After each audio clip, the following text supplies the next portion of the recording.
Son las 8:15. Saludamos al doctor Andrés Martínez, académico, constitucionalista, experto en Derecho Internacional. Vamos a hablar de este tema, de la propuesta del presidente de la República de reducir derechos concedidos en la Constitución a los reos en el país, considerados como parte de los grupos prioritarios. Pero antes, doctor Martínez, y por su experticia en Derecho Internacional, no podemos dejar de tocar la noticia que sigue siendo digerida por el mundo, ese sorpresivo triunfo de Donald Trump. Sorpresivo porque no tuvo un reflejo en las encuestas, en la gran mayoría de encuestas que se emitieron en forma previa a esta elección. El segundo mandato de Donald Trump tiene repercusiones globales. El New York Times, en su editorial de ayer, lo trató como una amenaza, casi como un villano. Amenaza a la democracia y a los valores tradicionales de los Estados Unidos. Los mercados bursátiles lo recibieron con júbilo. Lo propio se reflejó como reacciones del gobierno de Rusia. En Ecuador preocupa el fortalecimiento del dólar y las amenazas de expulsiones masivas de emigrantes. ¿Qué reflexiones tiene usted sobre este triunfo de Donald Trump en la nación más poderosa del mundo?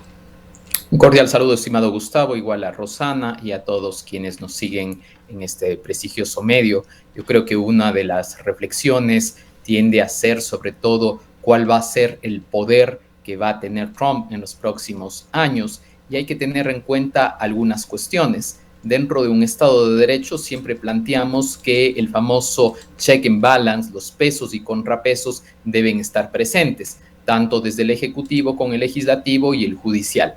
En el caso particular de Trump hay que recordar algo, que en los próximos años va a gobernar con un poder absoluto. Es decir, ha ganado el Senado, parece que va a ganar también una mayoría en el Congreso y por su parte tiene mayoría en la Corte Suprema, con lo cual se va a hacer unos años que van a ser totalmente diferentes a los primeros 4 que tuvo en su primer mandato, donde estos pesos y contrapesos de una u otra manera funcionaron. Por otro lado, creo que vale la pena advertir que de pronto aquellos valores democráticos que soñaron los padres fundadores de los Estados Unidos y sobre todo que se han venido transmitiendo a partir de la democracia en los últimos tiempos, de pronto deberíamos plantearnos de manera retórica si han cambiado o no. Me refiero de manera particular si nos damos cuenta que los líderes mundiales de grandes naciones son precisamente personas que en otra época de tiempos los calificaríamos como regímenes autoritarios, autocráticos, y de pronto estaríamos muy en contra de sus decisiones.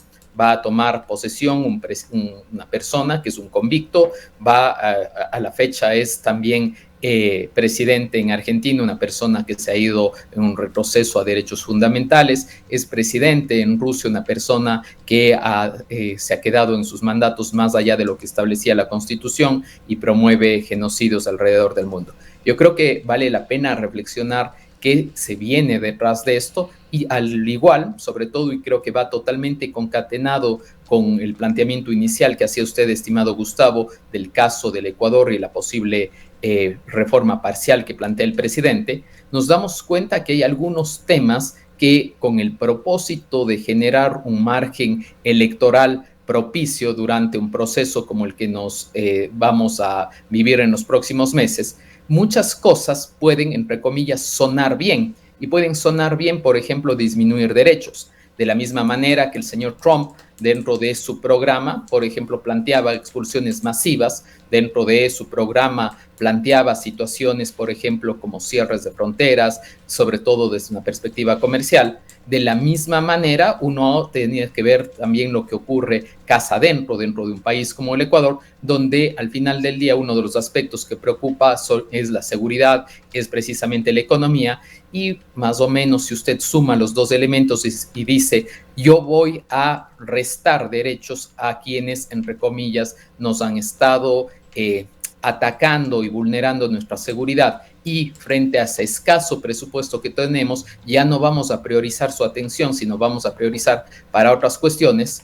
desde un punto de vista 100% constitucional y sobre todo desde el respeto de los derechos fundamentales, yo le diría está pésima la reforma y sobre todo es un planteamiento que es ilógico y que de pronto al final del día no tendría cabida. Sin embargo, desde una perspectiva electoral, desde el punto de vista de la comunicación política, de pronto estas disrupciones, estos golpes sobre la mesa, en ocasiones tienen mayor llegada a un electorado que no necesariamente está informado, un electorado que a veces quiere respuestas fáciles y sobre todo que sean digeribles de manera rápida.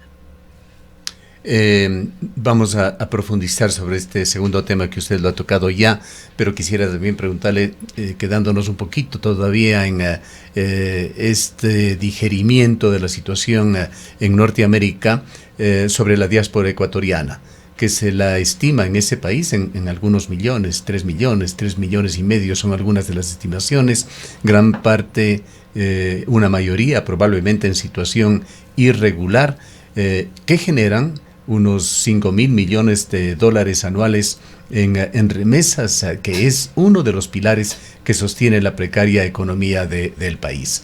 ¿Hay amenazas con respecto a la situación de estos ecuatorianos y a su poder de generación de valor? Bueno, en el discurso de campaña inicial, efectivamente, Trump había planteado una expulsión masiva de personas que se encuentran en situación irregular, lo cual el planteamiento en teoría era simplemente expulsarlos. Sin embargo, yo creo que hay que tener en cuenta dos aspectos. El primero, cuál fue un poco el mensaje prioritario durante su discurso de aceptación y sobre todo cuando se proclamaron los resultados. Ahí cambió bastante el discurso y vamos a ver en los próximos días que ese discurso extremo se va a ir moderando. Y se va a ir moderando sobre todo por el segundo factor, que es un factor, estimado Gustavo, eminentemente económico. Porque al final del día no es que necesariamente los quieran o lo que les quieran tutelar o lo que les quieran proteger sus derechos, sino es un factor estrictamente económico donde se necesita una fuerza laboral barata, una fuerza laboral, si usted quiere, sumergida, que al final del día contribuye sobre todo a mover ese aparato productivo en ciertas regiones donde lastimosamente no tienen una mano de obra y esta mano de obra tiene que venir de otras latitudes. Y siguiendo en esta línea económica, también el costo económico de un proceso de expulsión no es sencillo, no es simplemente como ponerles al otro lado de la frontera, implica un sinnúmero de situaciones de carácter administrativo, de carácter migratorio, de carácter logístico y sobre todo también acuerdos con cada uno de los países, con lo cual pensar en éxodos masivos de expulsiones yo creo que es errado en ese sentido. Lo que sí puede llegar a pasar es que sobre todo los flujos migratorios que estaban llegando, ahora con las medidas más extremas que pondrá el presidente Trump, en las cuales había pedido incluso la participación de las fuerzas de seguridad del Estado, sea la Guardia Nacional y por supuesto también las Fuerzas Armadas, de pronto podría frenar, sí, el éxodo, en este caso sobre todo de ida. No nos olvidemos que esto ocurrirá hasta aproximadamente mediados del mes de enero, con lo cual vaticino lamentablemente un éxodo masivo en las próximas semanas de noviembre y diciembre bajo la falsa premisa, e insisto, falsa premisa de que las personas crean que entrando o ingresando antes de este periodo podría esto afectarlos en su estatus migratorio, lo cual no es así. Ahora, doctor Martínez, muy buenos días. ¿Cómo ve usted la relación en este caso de Estados Unidos con el nuevo presidente Donald Trump y el resto del continente? Esto porque leímos las felicitaciones del presidente de la República, Daniel Noboa, diciendo que se avisora un brillante futuro para el continente. Escuchamos a otros mandatarios de la tendencia y a Javier Milei también pronunciándose sobre este triunfo, pero ¿cómo ve usted el contexto general de lo que se avisora para América Latina fundamentalmente? Bueno, en el caso, buenos días, estimada Rosana, en el caso del señor Noboa y del señor Milei, no nos olvidemos que son políticos y permanentemente están en campaña. Y ellos, a través de sus mensajes, tratan, creo, no sé si asesorados por sus comunicadores políticos, de buscar vínculos o identificarse con el triunfo de Trump, haciendo un símil, señalando que ellos son de la misma tendencia. lo cual en el caso del señor Noboa creo que está bastante alejado, tal vez del señor Milei en algunos temas un poco más cercano. Y en segundo lugar, creo que hay que leer claramente cuál ha sido sobre todo la política internacional que manejó en su primer mandato el señor Trump, que no tiene por qué ser distinta en el segundo, y sobre todo cuál es un poco el discurso clave. El discurso clave es Make America Great Again, hacer de América grande nuevamente, América para los americanos, es decir, primero concentrarse en el país y después pensar en el resto del mundo y en la comunidad internacional. Esto va a venir de manera negativa, creo yo, sobre todo desde la perspectiva del aporte valioso que siempre ha tenido, no solamente de manera estratégica, geopolítica de Estados Unidos en los organismos internacionales, sino también desde la perspectiva financiera y de recursos que ha ayudado a solventar, por ejemplo, grandes programas internacionales de asistencia, lo cual, con la llegada de Trump, entre comillas, se cerrará el grifo en estos aportes. Si nosotros vemos, por ejemplo, qué va a ocurrir con los programas regionales, con las situaciones que a la fecha hace la Agencia de Cooperación de los Estados Unidos, las prioridades cambiarán, por supuesto. Si las prioridades últimamente eran situaciones relativas al combate del crimen organizado, a temas de cambio climático y asuntos migratorios, sin duda la agenda cambiará y las ayudas cambiarán. Con lo cual, por supuesto, las ayudas y sobre todo los programas y los proyectos que se desarrollaban, por ejemplo, en países de la región, tendrán un giro significativo. Y por supuesto, también, si vemos en una perspectiva un poquito más global, con lo que ocurre en Israel, con lo que ocurre en Ucrania, yo creo que vendrán cambios muy fuertes y, por supuesto, inesperados. En el caso de Ucrania, es bastante clara la posición cercana que tiene el presidente Trump con el señor Putin, con lo cual no estaríamos lejos de pensar que en el primer semestre del próximo año, obligadamente, Ucrania tenga que ceder a ciertas si usted quiere, demandas por parte de Rusia para generar un posible acuerdo, y lo mismo en el caso de Israel, que se generen ciertos acuerdos, ciertos pactos, porque, insisto, la política internacional y el manejo desde la perspectiva geoestratégica es totalmente distinta de los demócratas a lo que se nos viene ahora con los republicanos. Además que ya le escuchamos a Donald Trump refiriéndose a Israel, alertando y advirtiendo que una de sus preocupaciones será fortalecer la seguridad de Israel. Así es, y sobre todo también pensando en ese desmantelamiento y en esa falta de apoyo que tendrán algunas agencias, en este caso de organismos internacionales. Pensemos sobre todo, por ejemplo, en el rol de la OTAN. A diferencia de los demócratas, el señor Trump no cree en la OTAN y cree que más bien se ha gastado demasiados recursos en ese sentido. Por eso una de las reacciones mayoritarias que han tenido los líderes europeos ha sido precisamente un poco de temor, porque más o menos la respuesta es: yo no voy a gastar recursos estatales del presupuesto de los Estados Unidos en la defensa de Europa.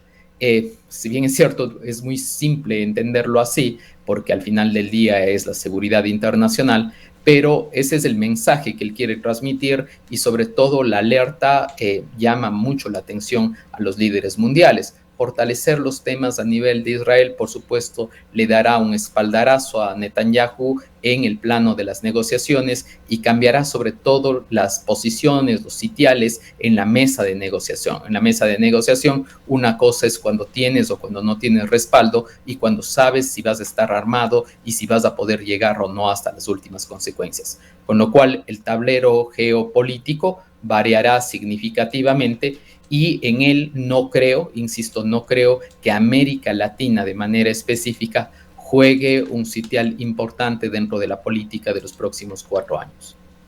Bien, centrémonos ahora, doctor Martínez, al tema propuesto por el presidente de la República, que usted ha señalado en forma previa. Suena bien para época electoral, no necesariamente es así. En el tema de de derechos que tenemos todos los ecuatorianos. El presidente de la República trata de sacar de esta definición de grupo prioritario a las personas privadas de la libertad, reformando los artículos 35 y 51 de la Constitución de la República. Permítame brevemente dar a conocer al público de qué se trata esto con respecto a las personas privadas de la libertad. Como parte de los grupos prioritarios, se les pone una misma calidad, así lo hace la Constitución, que las personas adultas mayores, niñas, niños y adolescentes, mujeres embarazadas, personas con discapacidad y quienes adolezcan de enfermedades catastróficas o de alta complejidad, y se señala en ese artículo 35 que recibirán atención prioritaria y especializada en ámbitos público y privado. Y el artículo 51 se refiere específicamente a los derechos de las personas privadas de la libertad, derechos elementales como no ser sometidos a aislamiento como sanción disciplinaria, la comunicación y visita de sus familiares y profesionales del derecho, declarar ante autoridad judicial sobre el trato que haya recibido y otros derechos más que suenan lógicos y humanos. Ahora, quisiera preguntarles sobre esto, doctor Martínez. Primero, una definición sobre qué significa un grupo prioritario o qué debería ser un grupo prioritario desde la visión de la Constitución de la República. También, si es que es lo usual en cualquier país, además de Ecuador, el considerar a las personas privadas de la libertad como grupo prioritario, y una tercera faceta sobre los antecedentes que existen en Ecuador, en algunos casos ya considerados por la Corte Constitucional, sobre restricciones que puedan darse a derechos específicos que están en la Constitución. Claro, estimado Gustavo, con todo gusto. Yo creo que lo primero que deberíamos explicar a los amigos que nos escuchan es que la Constitución está dividida en títulos y en capítulos. El título segundo, de manera específica, se refiere a los derechos.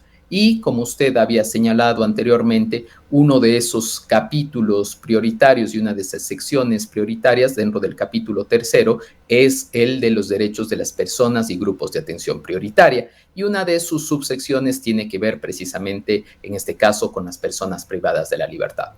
¿Cuál fue el fundamento detrás de declarar a estos colectivos como personas de atención prioritaria?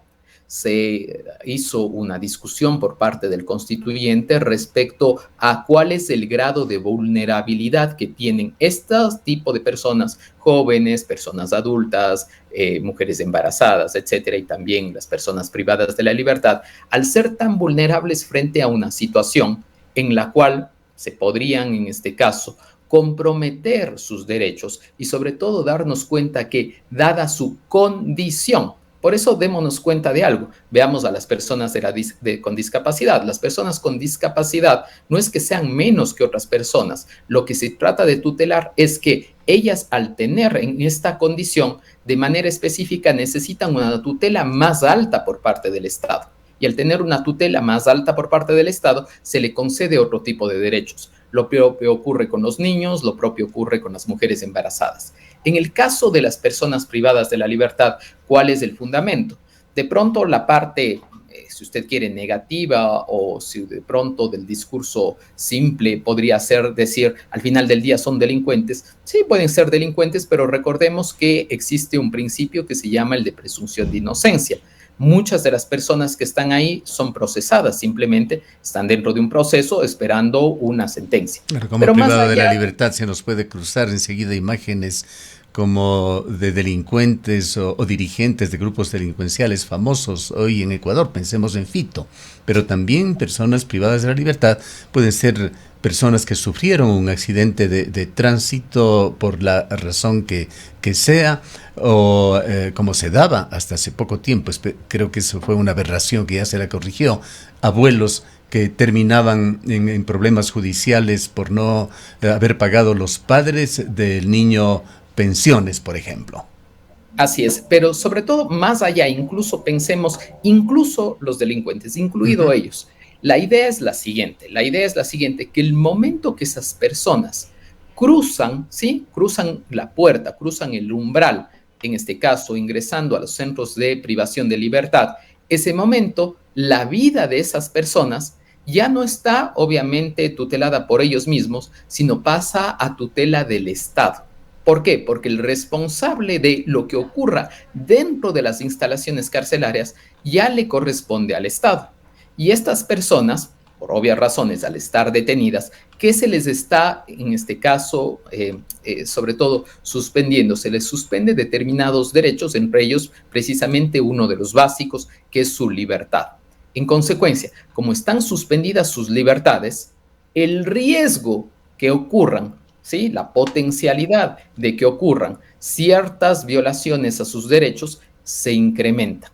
Respecto de, como usted dio lectura hace un momento, estimado Gustavo, respecto de tratos crueles, inhumanos y degradantes, respecto a torturas, etcétera. Y ustedes me dirán, ¿pero por qué el Ecuador hace eso?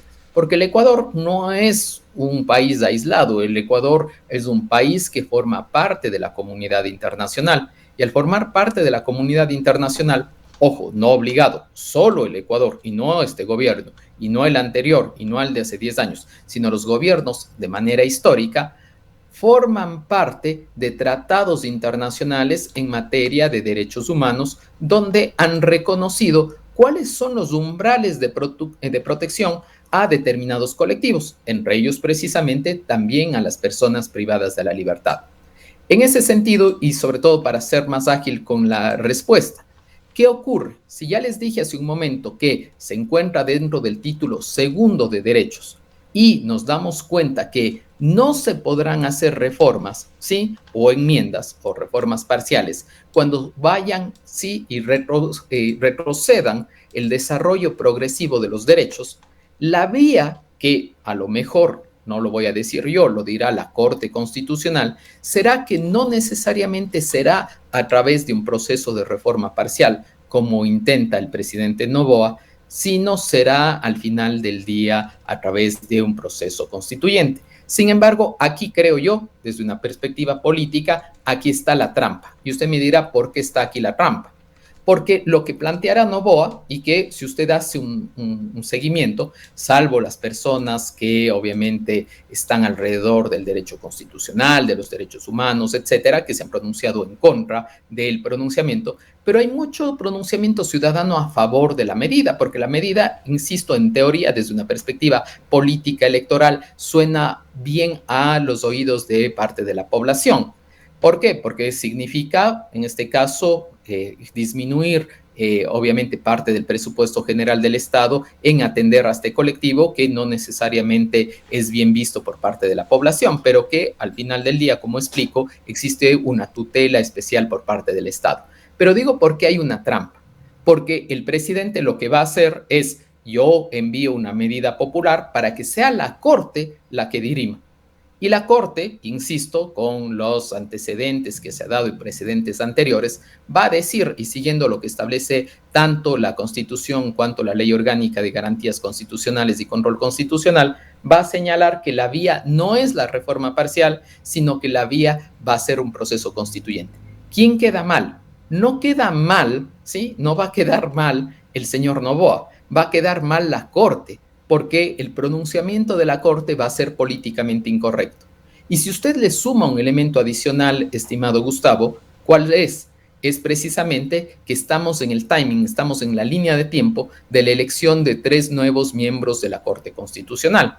Con lo cual, si la Corte se pronuncia con una medida, insisto, políticamente incorrecta, pero constitucionalmente que se rige a los parámetros constitucionales y legales, va a quedar mal posicionada y le va a afectar y se va a lesionar seriamente su credibilidad y su legitimidad en los próximos meses. Y si le salen bien los cálculos al señor Noboa, este tema vamos a estar hablando en las próximas semanas y meses, cuando en teoría no se debería ni siquiera debatir, porque todo el mundo debería saber que la respuesta es que no se deben retrotraer los derechos y sobre todo solamente se puede ir a una vía progresiva y que si se quisiera hacer este cambio podría hacérselo pero a través de un proceso constituyente.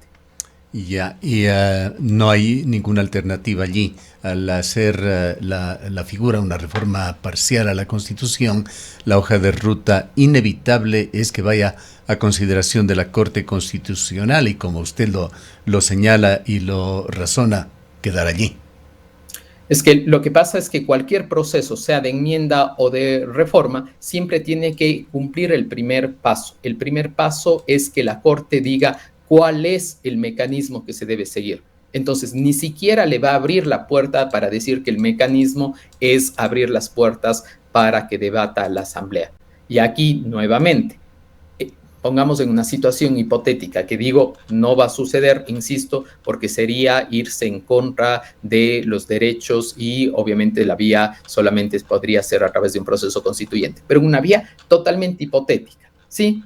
Igual se enviaría a la Asamblea y nuevamente esta situación muy delicada de obviamente un tema bastante grave y sobre todo que se refiere a derechos, ya no estaría en manos del Ejecutivo, sino estaría en manos de la Asamblea. Nuevamente otro bastión político donde se discuten algunos temas. Entonces, creo que si bien es cierto, muchos pueden criticarle al presidente Noboa en el sentido de decir es absurdo la propuesta que se plantea, no tiene una salida lógica, pero yo creo que él sabe la respuesta de antemano y no lo hace y no lo hará desde una perspectiva necesariamente de desconocimiento o en su defecto ingenuidad, sino lo hace precisamente pensando en estas posibles consecuencias y sobre todo tratando de posicionar su mensaje de que es, perdón la comparación, el Ranger que viene a poner el orden y que al final del día él quiere cambiar las estructuras y las reglas del Estado, pero que no le deja. Sumado un poco, si usted ha visto últimamente a la publicidad que intenta generar del viejo Ecuador y el nuevo Ecuador. Bien, culminamos con un comentario suyo sobre otra acción que tomó el presidente de la República el día de ayer al presentar una querella por calumnia en contra de la asambleísta Mónica Palacios de la Revolución Ciudadana. Entendemos que la persona querellada, como es legisladora, está sujeta a fuero de la Corte Nacional de Justicia. No nos olvidemos que el régimen de los asambleístas es bastante claro. Los asambleístas tienen una inmunidad dentro del desarrollo de sus actividades legislativas, porque caso contrario, piense usted que un legislador que acude a este medio de comunicación, por ejemplo, o que interpela, no podría o debería medirse las palabras que hace respecto de las denuncias o de los comentarios que llegue a hacer. En consecuencia, tiene una inmunidad y esa inmunidad puede ser levantada siempre por el propio órgano, es decir, en este caso, por parte de la propia asamblea. Y ese proceso al final del día tiene que pasar primero por el CAL y después debería, por supuesto, pasar por el Pleno. Situación que no creo que en los próximos meses llegue a ocurrir. Sin embargo, nuevamente creo que el señor Noboa intenta tener legítimos contradictores y sobre todo desviar ciertos temas de atención. Este rato estamos hablando de la querella, estamos hablando de un posible proceso de reforma parcial y no estamos hablando de la realidad energética del país, con lo cual, al final del día, distraer de determinados temas hace que la ciudadanía comience a debatir respecto de un sinnúmero de situaciones cuando deberíamos centrarnos en situaciones de emergencia energética, emergencia en materia de seguridad y emergencia en temas económicos y sociales y lastimosamente no está dentro de la agenda. Bien. Le agradecemos por su presencia, doctor Martínez. Muchas gracias a ustedes. El doctor Andrés Martínez es académico, constitucionalista, experto en Derecho Internacional. Son las 8 horas